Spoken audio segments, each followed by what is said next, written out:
This interview is being held on November 13th, 2018 in Benbrook, Texas. I am Penny Galt, and I'm a member of Mary Isham Keith Chapter, National Society of the Daughters of the American Revolution. I will be interviewing Ted Brewer, a veteran of World War II. Also in attendance is Sonia Starnes, a member of Mary Isham Keith. She will be transcribing today's interview. Okay, Ted, let's just start with some background information. Where were you born? I was born in Humeston, Iowa. Humeston. I don't think I've ever heard of that town. Is it a small town or Small town. Small town? Probably 1,000. Oh, I don't know. Just small. Just very, very small. Okay. And when were you born? July 28, 1921. All right. 11 o'clock in the morning. Well, goodness. So they told me. And I weighed 9. What did I know? I weighed almost 11 pounds. Oh my word. 10 and a half, maybe 11 pounds. Healthy delivered baby. by a midwife, a neighbor, well, by the neighbor. Yeah. Who helped. What was your father's full name?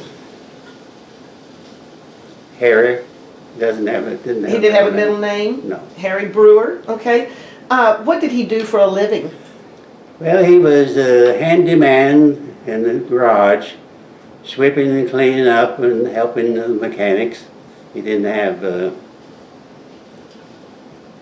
he only had 6 or 8th grade education.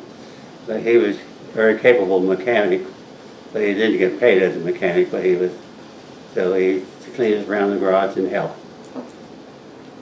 And what was your mother's name? She did have a name, didn't she? Mother? We know that was her name. I'll tell you in a moment. That's okay. All I want to say is Mary Elizabeth. That's another. Oh, Bessie Ruth. Bessie Ruth. What a neat name. Maiden name was Smith. Okay, good. I'm glad And the Smith came because Kurtz, who had a tobacco farm in Virginia, ran away from home when he was about 12 years old and ended up in Humeston, Iowa. And he went to work for a man named Smith, so he took the name of Smith. Oh, well, I'll be. So, Did she work outside the home? Or was she just... no, she never did work outside. All she did was have kids, I guess. Right. But they was with Wild Bill Hickok, the Wild West show for about 4 or 5 years. They went all the way from Iowa to New York, all the way down the East Coast, through Mississippi, all the way back way to up to Nebraska, and then back into Iowa. This was your mother? She Yeah. traveled with the Wild Bill Hickok? And uncle also. Oh, really? So, what did she do with Wild Bill well, Hickok? my aunt said all she did was sit up on that and look pretty and sold tickets. Well, that's a good job. But my aunt, she had the trick that they overperformed. They'd tie a hand behind her back, put a sack over her head, and then she'd get them untied. Oh, my goodness. And then they do a good job. Yeah. And then for years and years and years, I kept asking, how did you do that? How did you do that? And she said, I had a razor blade. You've given away their secret. It took me years and years and years to finally get her to say that. But they went all the way from Iowa to New York City, all the way down the East Coast, Mississippi. Rained all the time. They had to sleep on the tables. Oh my! Well, it was all in a couple of wagons. But, yeah. And then finally they got back to Kansas.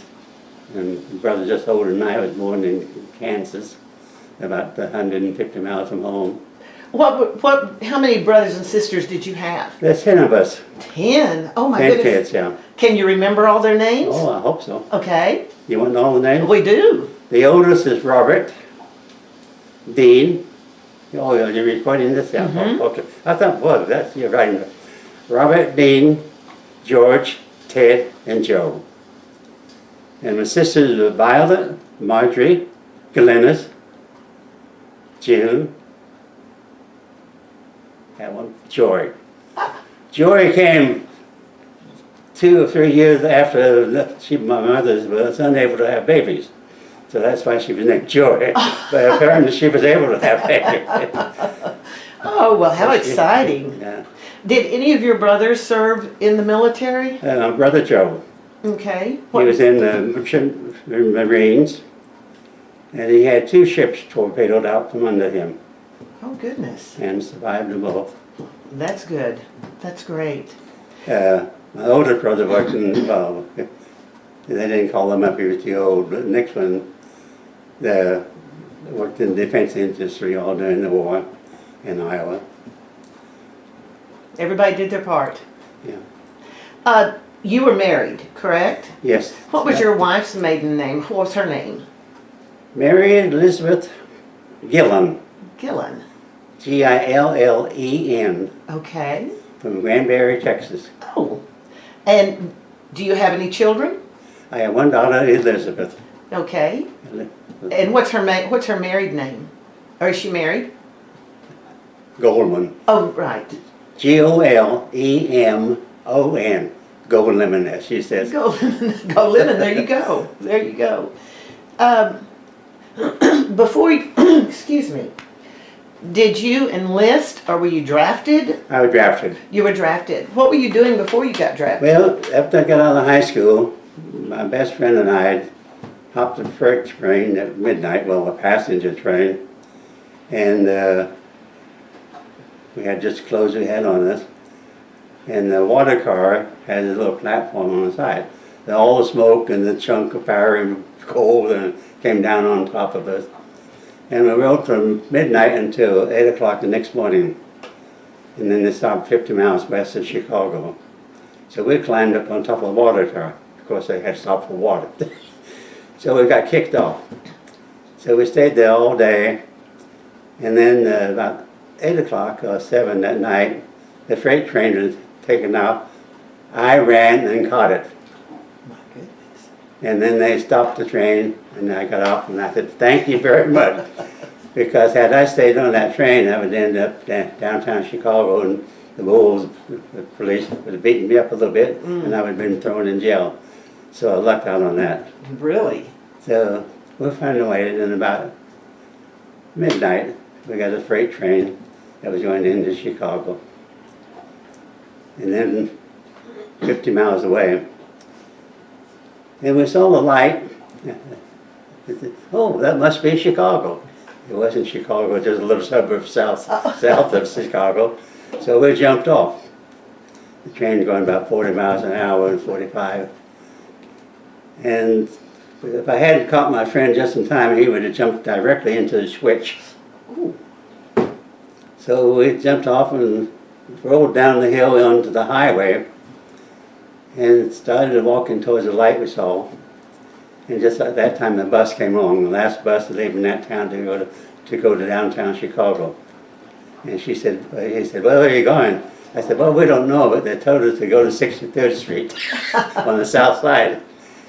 So he said, "I'm going right there." So at 63rd and State Street, we get off, and there's a little hamburger joint right there, White Castle. And 6 hamburgers for the quarter. Oh my goodness. And so we hadn't eaten all day. Well, I hadn't eaten for over 24 hours, I guess.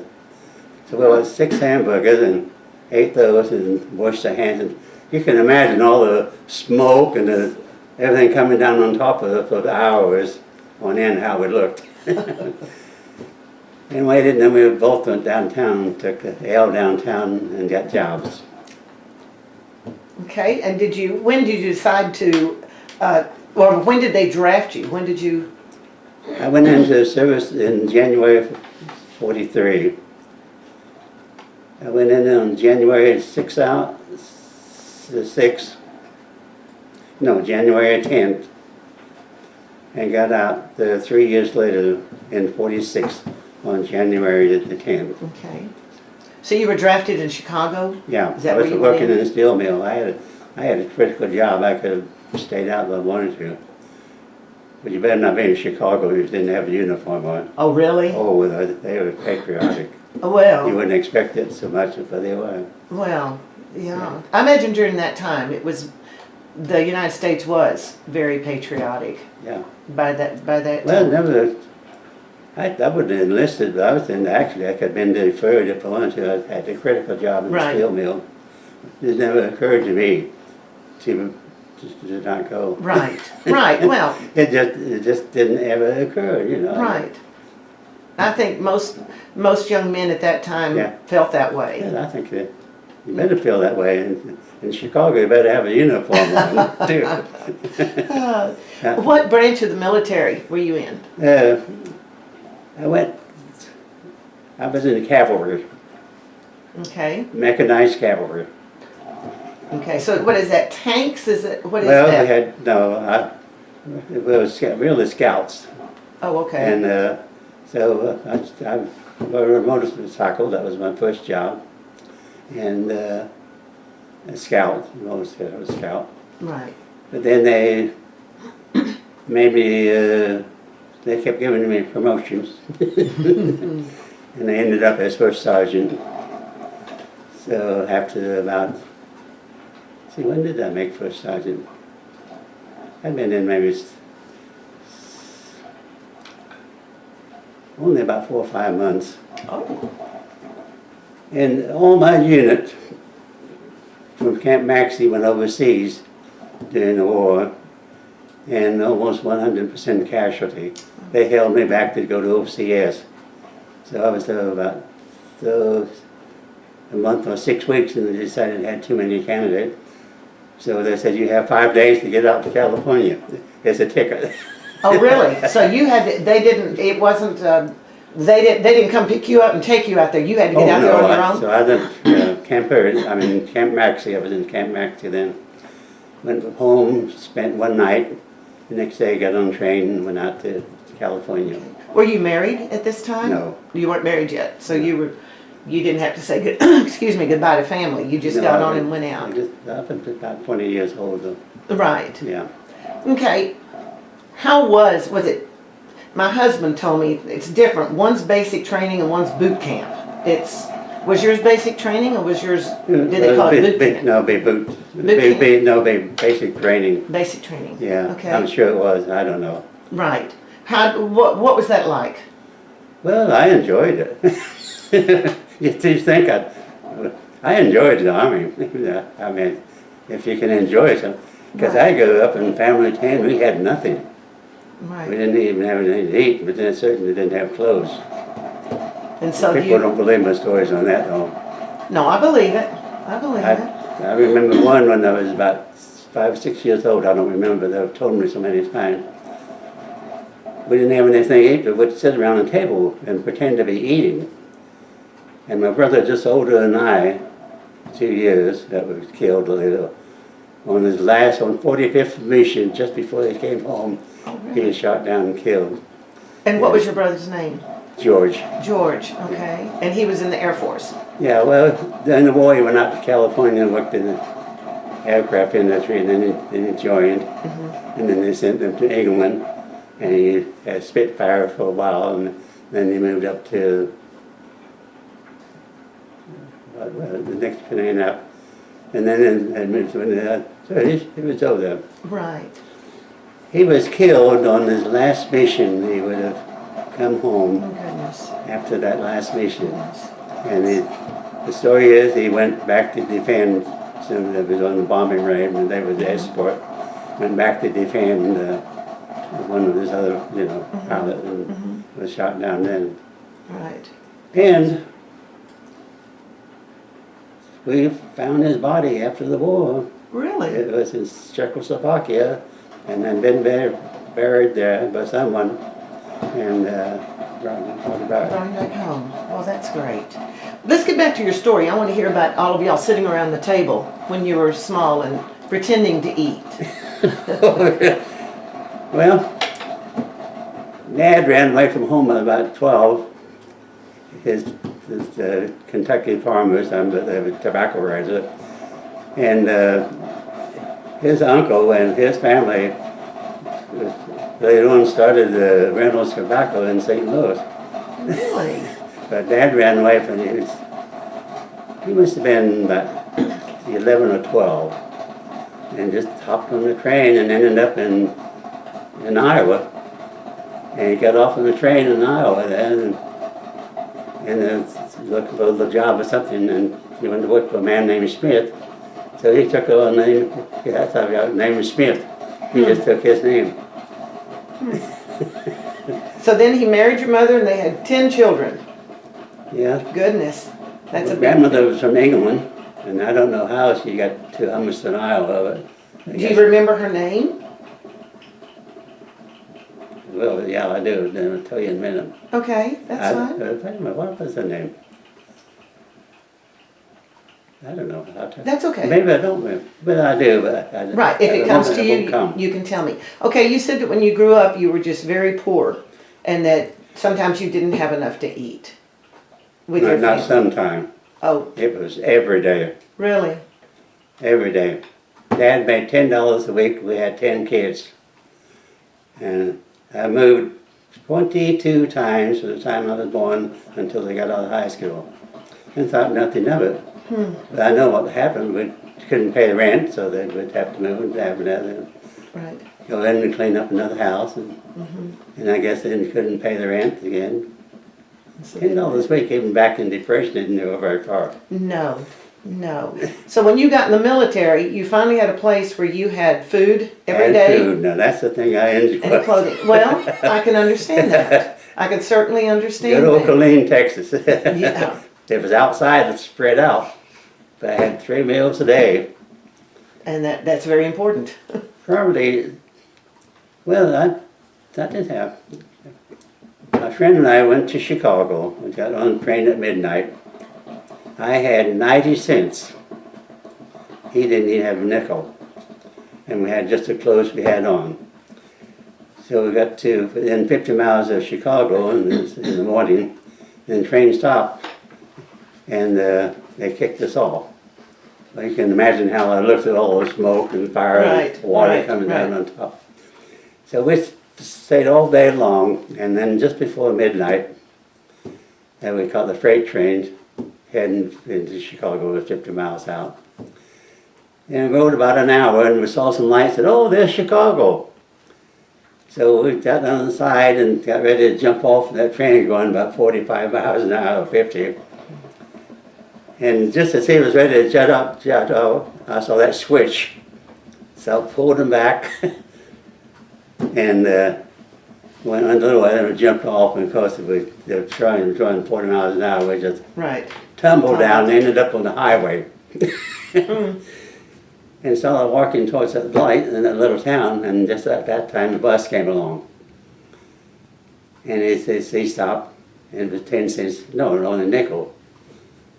So I spent the whole time there. He said, where are you going? I said, well, we don't know. But they told us to go to south side Chicago at 63rd Street and State.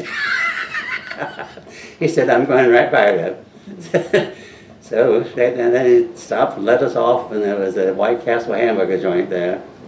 We went in, bought 6 hamburgers for a quarter, and stayed there until about 7 o'clock, washed our hands and face, and got the hell downtown. They both got jobs. I had 3 jobs. At one time I had 4 jobs at the same time. Oh my goodness. And then finally I got on the steel mill, making 62.5 cents an hour. Oh, was I in hog heaven. All my other jobs was 25 cents an hour. Goodness, that was good. Then you got drafted. Okay, and they sent you out to California. Well, the war came along, and I probably would have signed up, but I was in the steel mill, a critical job. Right. And I could have been even going, I guess. Right. It never occurred to me not to go. Right, right. So when you got out to California, how long were you in California? Either 3 or 5 days, 3 or 4 days, maybe 2 days. Let's see, I got there one day, and there was one night, and the second night I got on a ship, and we probably sailed, so either 2 days, I think, before we sailed out. We sailed out at midnight. And with me, being a landlubber, I got up on the bow of the ship, and in the ship channel, to go in the Golden Gate Bridge, you know, it was like this, and like this, and like this, and like this. So about 1 o'clock or 2 o'clock, I decided to go down to my bunk. It was old coal tender and just threw some Scott up. And I got nauseated all the way up, all over two flights, all the way over to the side. Oh my gosh. And I stayed on top of that ship there for 19 days. And I'd run down to go to the restroom, I'd run down and get to the bite to eat. But I was sick almost all those 19 days. 19 days. Oh my gosh. Well, where did you end up when they finally pulled in? And we stopped for Hawaii. We were going to do some training there, but didn't have times. So we went on, and so ended up in the Philippines. Okay. Tell me about that. Tell me about coming into the Philippines and your time there. Well, I'm trying to think of the first island we landed on. I remember that's when we got off from the ship. I didn't go on any patrols then. But I saw my first prisoner of war. I saw a walking skeleton. His skin was just bleached white. You saw eyes, and I could see every bone in his body. Goodness. So he had been prisoner of war. Had just been released. Now, was he American? The American? Yes, Was he American? yeah. Oh my goodness. And so it was I just did one patrol there, and we left, and then went on up to the main island. Well, we went into Manila. We came in just behind the battle, so I've been in on the third day, and so almost everything was done, but there was still shooting at us. And then we began moving towards the interior. Okay. Tell me about that. Tell me about your... Well, don't remember much about it. Well, the first thing we were going to take over Clark Field, that's the airfield then. But we got there, the fighting that all ended just the day before. So we didn't even get shot at there. But that's some wounded. Then we began moving on in. And I remember after just a few days, we were in the line, a long line, and we had one little radio up there. And the radio said, President Roosevelt died. Oh, goodness. What's that, April 7th, maybe 45 or whatever it was. Anyway, that's the only correspondence. But we kept on turning them up, and that's when I first began to see battle. Not that day, but the next day I did. Okay, can you tell us about that? Well, we'd take one hill, and we'd take the next hill, and then we'd take the next hill. And on the third hill, I think, I was moving up, and all at once I saw the earth open up. The Japanese had dug out on that side of the hill and then covered it with, you didn't know it was there. Oh. So all it was just opened up, and then your train hit the ground, which I did, and I looked up. This hand grenade rolled down, clunk, but didn't explode. Oh my goodness. How lucky can you be? Yes, yes. Oh my goodness. And so after that, then I jumped up, took a couple of shots into that little hole they had dug as I went by. I went on up the hill. But, I bet your adrenaline was pumping then. Yeah, well, I did, but you see that thing coming towards, hit the ground. I did, Right. except I wasn't supposed to hit my helmet. Well, you were very fortunate. Oh, wasn't I lucky? Yes. Yeah. Okay, so y'all moved on. What happened after that? Yeah, well, I don't know. We just kept moved on and went up to Baguio. How do you know? Baguio was some summer capital in the Philippines, Okay. and had been. So we took over. Ran the Japanese out. Took over a little house, I guess, a little something. And then we go out on patrols. So that was in April. I remember when we first was advancing, after we first got there, the voice said, President Roosevelt has died. And they shouted it all over down the line. We were lined up for about, I don't know, a quarter of a mile, maybe, taking this hill. So that's when I knew. But must have been around April 7th or April something, I think it was April. So we took Clark Field, but there wasn't much fighting there, but almost all that was over by the time we got in there. Right. Then we just kept on going, and the Japanese went all the way up in the northern part. So we took the summer, summer camp for the president or something, took it over his headquarters, and we went out on patrol. Okay. And be out maybe 3 or 4 days or maybe 10 days. Well, what were the patrols like? But to find the Japanese, spot them, Okay. and relay that information back. But they weren't hard to find because it was all around us. Did you see any fighting when you were out on the patrols? That's all fighting, yes. Yeah. Well, yeah. We've had 1, 2, 3 different times to get up to where the camp, and not camp was large, it was summer camp. And then we'd go out on patrol, and we'd stay out on patrol maybe 2 or 3 days. And to spy it was up for Japanese. Mm-hmm. Because it was hot, it was easy to find because we were surrounded all the time. Right, right. And but we report that back. How long did you stay there at that? Well, that was in April, the middle of April at that time. We stayed there until the war was over in Europe.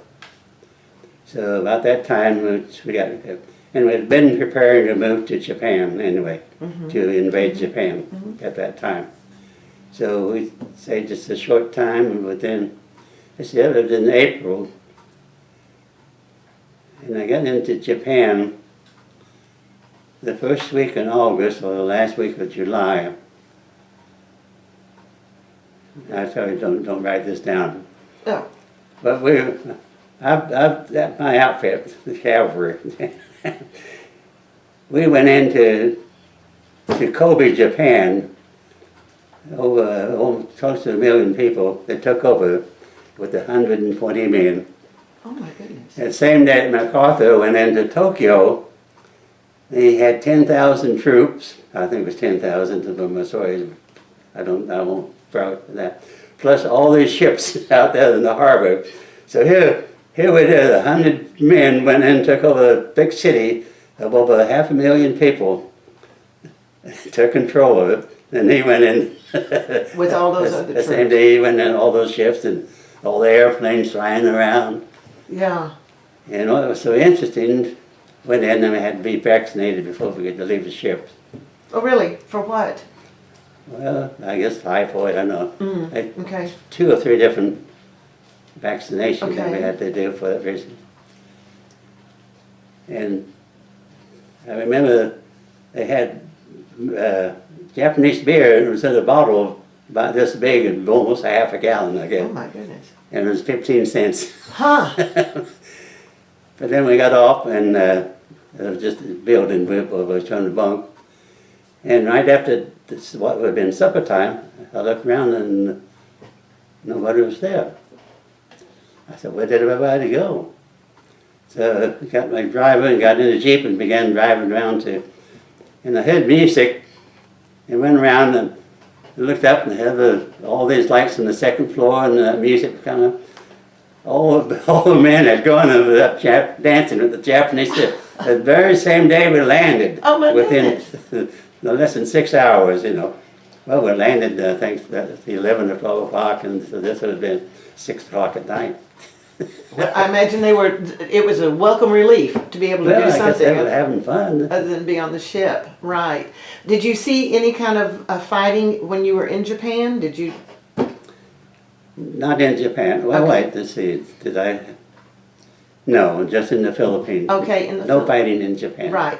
You, on your paperwork, it said that you won 2 Purple Hearts and 2 Bronze Stars. No, 1 burned. Well, I was wounded 2 times. Okay. Can you tell us about those? Oh, I don't know.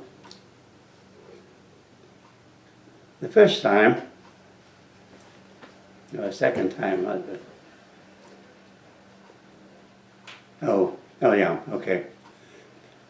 We were out on patrol. We're always behind enemy lines on patrol. This in the Philippines? And we got, yeah, in the Okay. Philippines.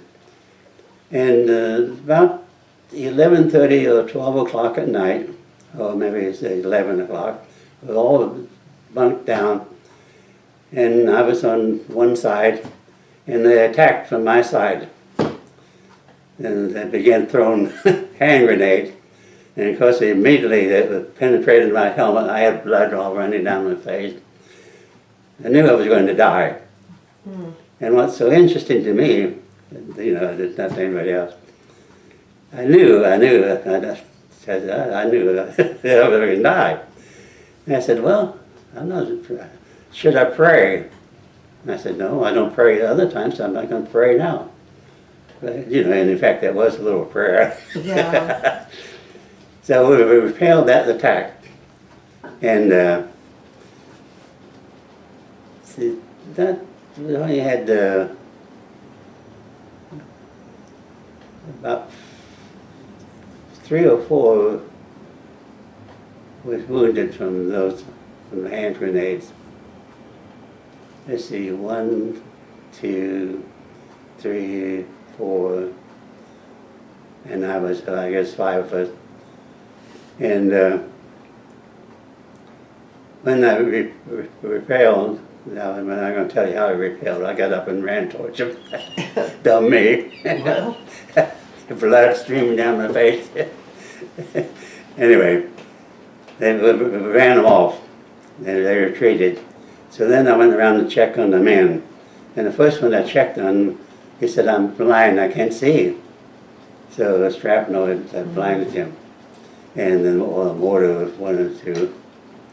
And I say it because I have an interesting story to tell on that. Okay. So then I went around to 2 or 3 others, and then came to one, and he was Catholic. He said, pray for me. And I said, well, I don't know, I'm not Catholic. I'll say a prayer, which I did. And then I went and checked, and everyone was wounded except 2 people. But all the rest had been wounded. So we knew they would attack the second time. So I knew I had to get help. I knew, well, I did. And so I picked one man, and I knew there was a gunnery battalion about 3 or 4 miles away. So the 2 of us took off and bypassed 2 different Japanese patrols. And it got in just at daylight. Oh, well, I left out. We got attacked by hand grenades and guns before, but then later on, the mortars began coming in. And This was after you had been hit with the Yeah, shrapnel. Okay. so this would have been about 1 o'clock, about 1 o'clock. Okay. So I knew that we were surrounded. At daybreak, the Japanese would attack, we all would be killed, at least captured. So I picked one man, I can't remember his name at the moment, and I knew there was a gunnery unit about 3 miles away. So we headed for that, and we got to it. We got there just at daylight, and all at once, all these pots and pans began making noise, and back that ground. But the hand grenade did not go off. Oh. They put piano wire around the camp and pull a pin almost all the way out on the hand grenade and put the hand grenades all the way around to protect, you know, at night at camp. So it was just at daylight, and I said, Americans, Americans, Americans! So they came out and we led around to where we could go in, and I told them my situation. So we got a half traffic and 2 jeeps and the old Philippine hearse. And we loaded up and went out to pick up the men. And we got there just about daybreak and picked them up as good as we did. That probably wouldn't have been much longer. And got them back. And everyone was wounded except 2. And so, yeah, there was 2 that were not wounded. But everyone went to the hospital ship except me. So I stayed there from about 6 o'clock in the morning until noon. And finally, they got a jeep and took me down to the hospital. It was a tent on the Right. beach. And they had, I don't know, I think I had 3 or 4 pieces of shrapnel in there that they took out. This, Then they patched you up, and did you go right back into? yeah, to your well, unit? not immediately. I'm trying to remember. I think I was there 2 days. And on the 3rd day, I decided to go swimming before I went on the golf there. Mhm. Before. So I went over and swam for a long time. I'm a pretty strong swimmer. And I thought, well, okay, I'm finished. I started coming back in. I couldn't get back in the shore. Every time I get in, then a riptide carrying me back out, back out. And this went on for 30, 40 minutes, or maybe almost an hour. And I was completely fatigued. I mean, I just, Yeah. I'm making it sound dramatic, but Oh, it was. it was a very serious thing. I just didn't have any energy left at all. So I saw the ship parked out about a quarter of a mile, and I thought, well, I'll swim out to a ship. Oh, goodness. And then I thought, well, I'll try one more time. And this time, the waves that came back, the tidal, would caught me just right and moved me down about 50 feet to 100 feet. And I was able then to get onto shore. So I just got on the shore just. Yeah. But the next morning, I found out that 2 soldiers had drowned that same day. So if I hadn't been a strong swimmer and a determined Right. swimmer, I probably would have drowned Oh, too. goodness. But, So when you got back in, did they put you back in with your unit, or did? oh yeah, so that stayed. Oh, that was on the Sunday. And on Monday, I went back to my unit. Okay. And on that Monday morning before I left, they told me that 2 soldiers had drowned in the same area I was in. Right. So, So you were very fortunate. yeah, I'm very determined. Right. Thanks to the article and read the digest. Never give up. Never give up. Never give up. Right. Well, when you got back to your unit, did they put you with another unit? Because you said all but 2 were wounded in your first unit. Well, that was just patrol people. Oh, patrol. Okay. So that was Okay. patrol. No, I went back, and by then it was April, and they were getting ready to invade Japan. Okay. It was before the war was over. Right. Right after, might have been June. Right. Right when the war in Europe was over. But we were ready to load on the ship to go to Japan, and and we loaded on the ship and went to Japan, but we didn't have fight in the war there. Yeah. Right. Well, you said that you were wounded twice. Yeah. Was there another time in the Philippines that you were wounded? Well,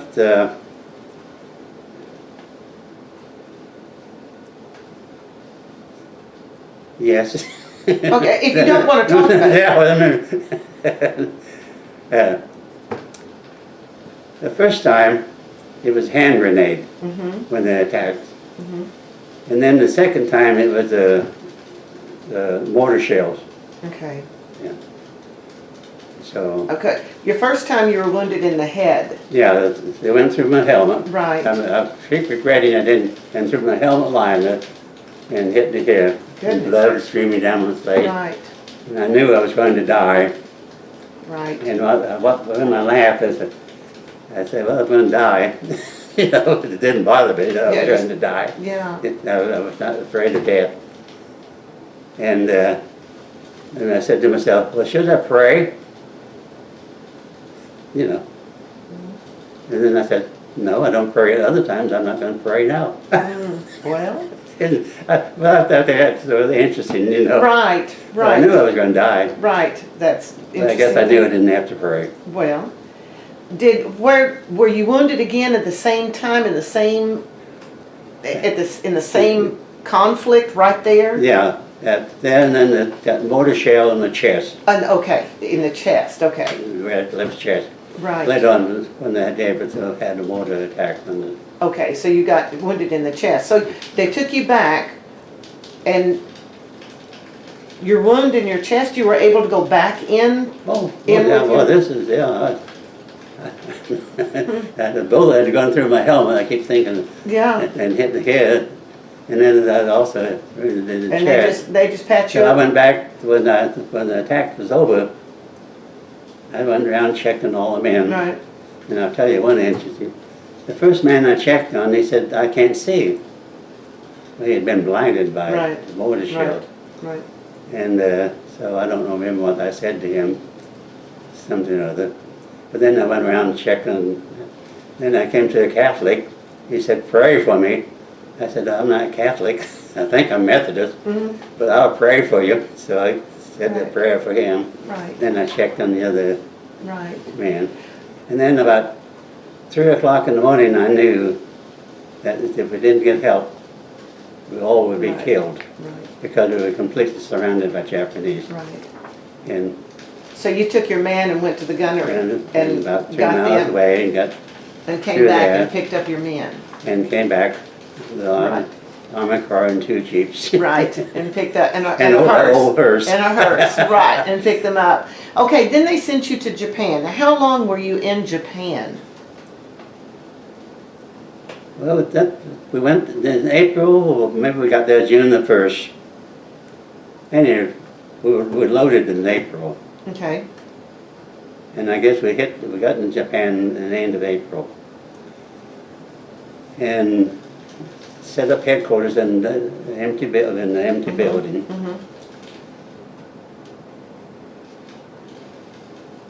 Well, no, it must have been the 1st of June, because the war ended just at the time we was ready to load ship to invade Japan. oh, okay, So it would have been in June. okay. Was it the the total war? Was it the war in the It was the Pacific total that war, ended? yeah. Oh, okay, In Europe. okay. In Europe and then in the Pacific? Okay. Where were you when you heard that the war had ended? Well, I was in the Philippines, and we were strung out on a long line, moving up, taking to these hills as we went along. And this voice came down, Roosevelt is dead. No, wait, yeah, no, this was Roosevelt. Roosevelt is dead, Roosevelt is dead, Roosevelt Right. is dead. That's the only way you had to hear anything, is just, And, well, they had a little radio that Right. they were using. Well, the war wasn't over then, though. no. It was the, That was in April, right, around April of 6 or 7 or 15. okay. So we moved on up to our camp, and then we went out on patrol Right. every day. Because Truman came in after He came in in Roosevelt, 46. and then he's the one that decided to drop the atomic bomb, yeah. bombs, and that's what ended. And that war. That was good. So where were you when you heard about them dropping the atomic bombs? I was in the Philippines then. You were still in the Philippines? Okay, okay. So when you got to Japan, Yeah. it was, We there got was,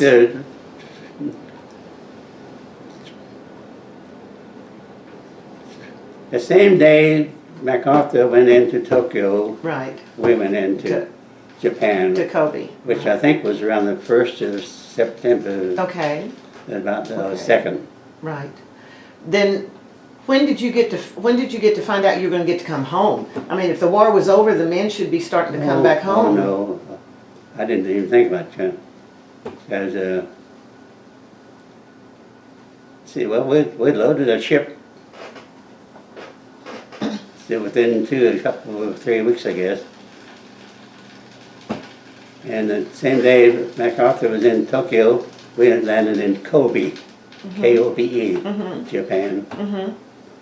And that's when I had my first Japanese beer. Right, right. And all your buddies went dancing upstairs Well, yeah. to have a good Well, we went time. in and just had an empty building, Right, and I looked Right. around after about 6 o'clock and couldn't find anybody. So I I was driving in the Jeep, and I've been then driving around. I heard music. I went to the music and looked up on the 2nd floor, and all the whole men was up dancing. oh, they're the girls. having a good time. Well, when did you get to come home? December.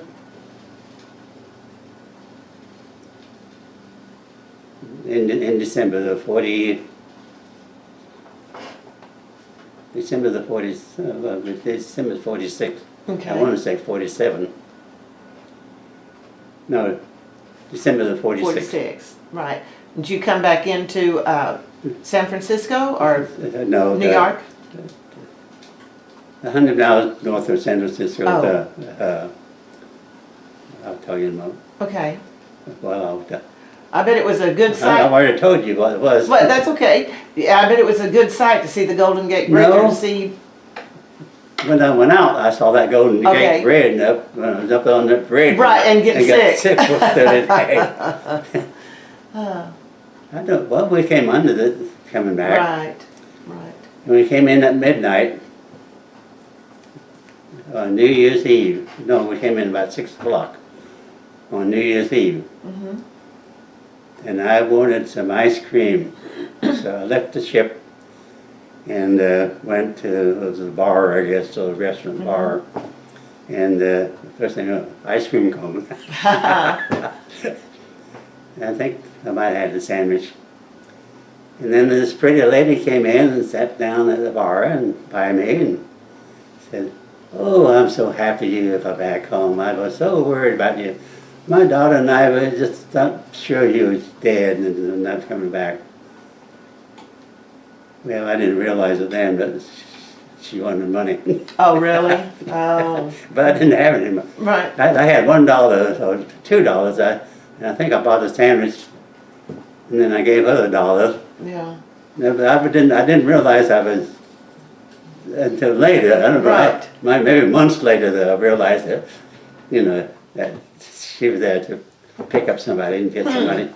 Well, I'll be. But I was so sad for her because, you know, the husband's still overseas. I thought, oh, Right. he'll be okay, you know, Yeah. just wait. Right, And your daughter, she's going to be all right.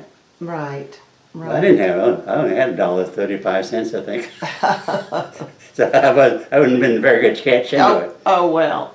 So when you came back, you came in California, when did you come to Texas? When did you get back?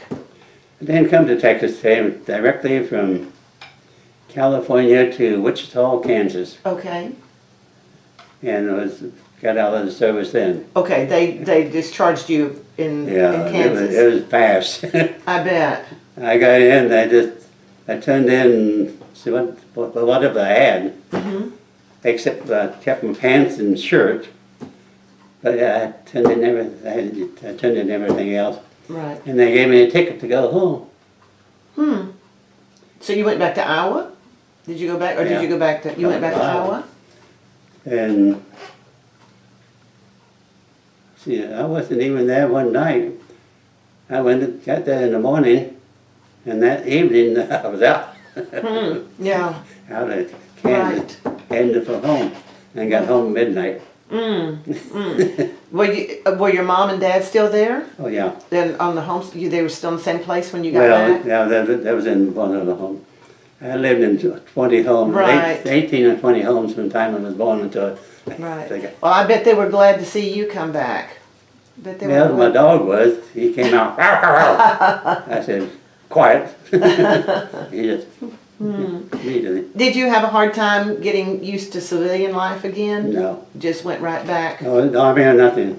I've never had a hard time. I just move into things and move out, I guess. Right. Well, that's very good.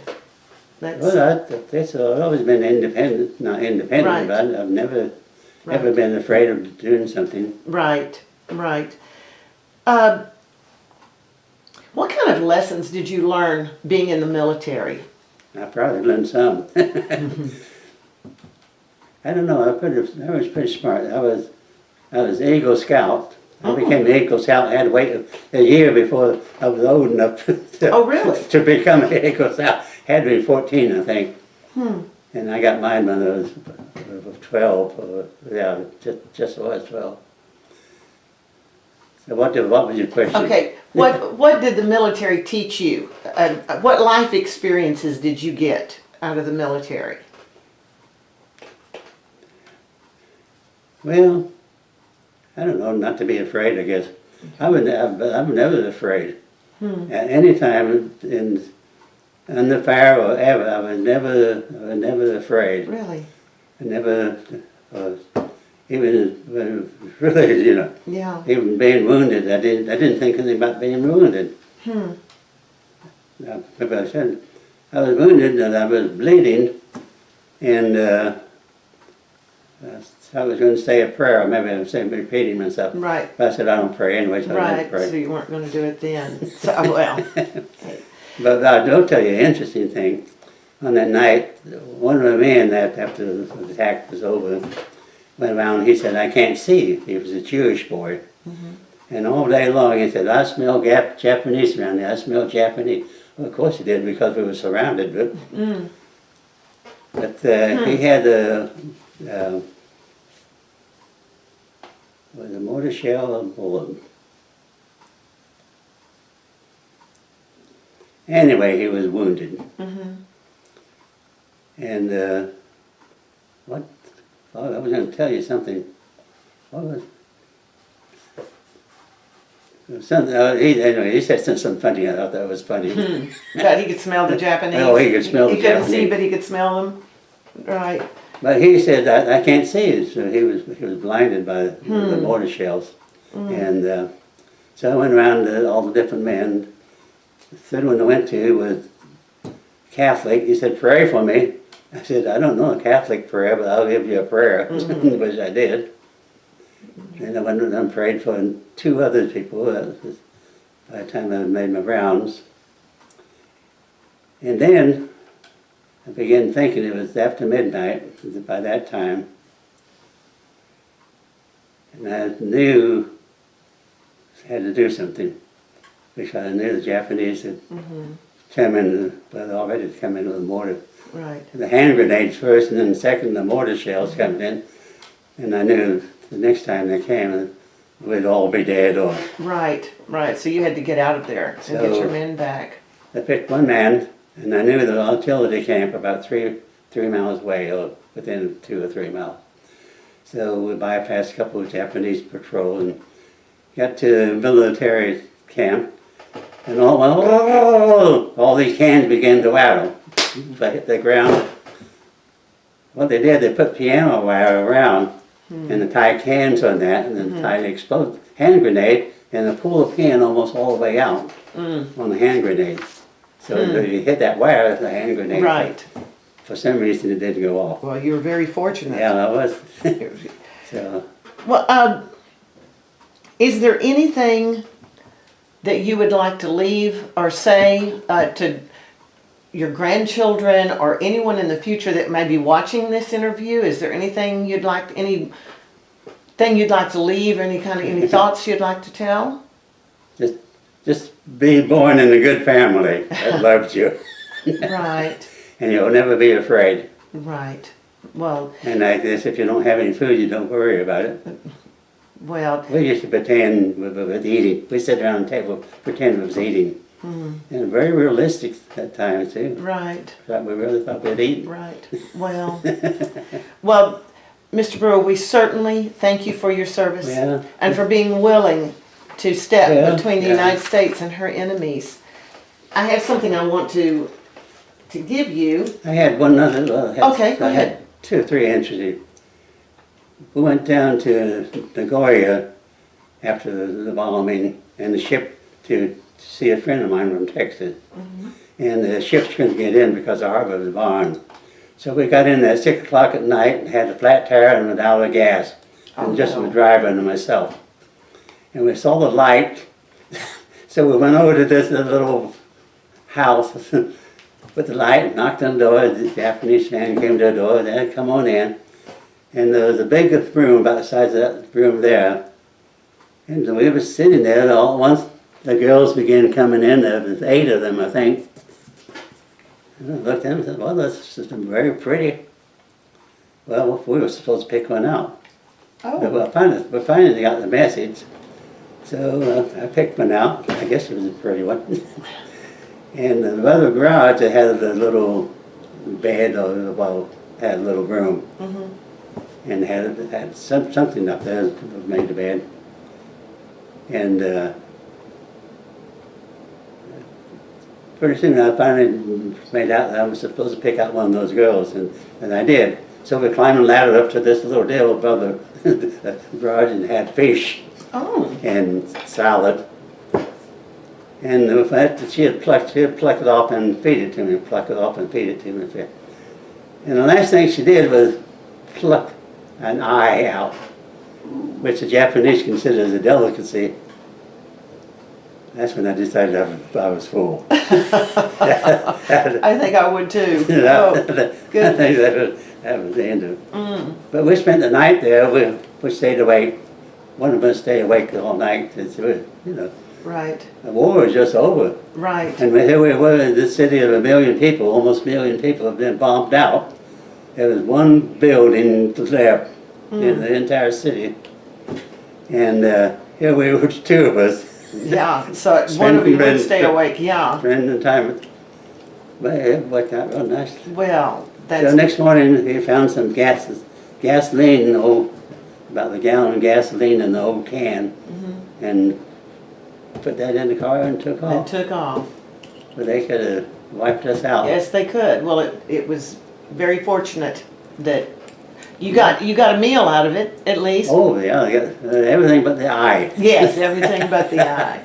Well, Mr. Brewer, the Library of Congress has created the Veterans History Project where they are getting interviews like yours and storing them. And they also designed this button that only veterans who have given their interviews are given those buttons. And so if you ever wear it and you see another veteran walking that has that button on, you'll know that they gave their interview too. And it's at the Library of Congress. Okay.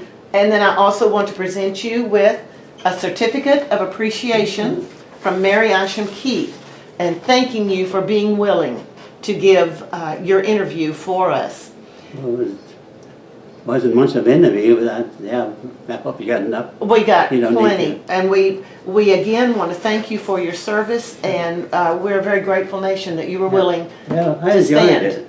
You know, people say it didn't, you don't enjoy war. Right, right. But to me, it was just like a vacation. You had a pretty tough life before, so it wasn't I guess so. that different.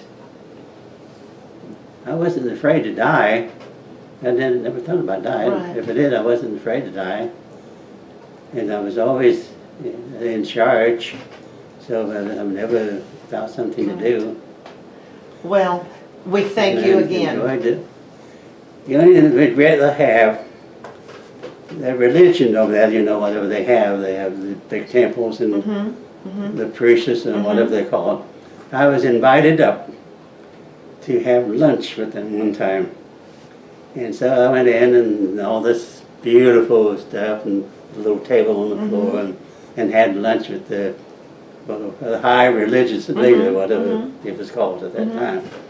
So Well, I think that was really, how very that nice. was interesting. That was. Yeah. That was an honor, I'm sure, that they gave you. Well, thank you again for your No, I service. didn't give you much, but your interview was perfect. Yeah. It was good. All right, thank you.